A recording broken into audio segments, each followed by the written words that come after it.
Combien de blancs d'œufs dans un œuf? Drôle de question. Eh ben, on va casser, on va regarder.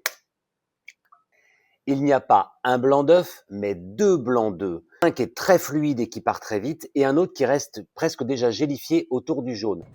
Séparons donc le blanc des blancs, ça change des jaunes. On monte ces blancs, on commence par la partie la plus fluide. Ça mousse très très vite, on sent que la mousse est très légère, beaucoup d'air s'incorpore très très rapidement.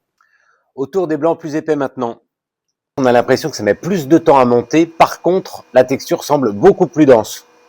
Au microscope, pour la mousse qui est très très épaisse, on voit ici plein de petites bulles, les unes bien resserrées à côté des autres, signe que la texture est extrêmement stable. La mousse faite à partir de la partie plus fluide du blanc d'œuf, on voit une structure très différente avec des grosses bulles, des petites bulles.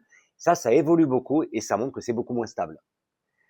Le blanc d'œuf, en général, est composé à plus de 88% d'eau, ce qui va distinguer le blanc d'œuf fluide du blanc d'œuf plus épais de très faibles écarts de composition en termes de protéines, et notamment l'ovomucine qui est 3 fois plus présente dans la partie plus gélifiée, et c'est elle qui va donner des taux de foisonnement légèrement différents. Que ce soit pour la pâtisserie ou la cuisine, les chefs nous conseillent à juste titre de bien mélanger les blancs pour obtenir une masse homogène, voire même de les passer au tamis. Et ensuite seulement, eh bien, on pourra les monter, faire des meringues, des soufflés, des semi-prix, des bref. Ben, bon courage.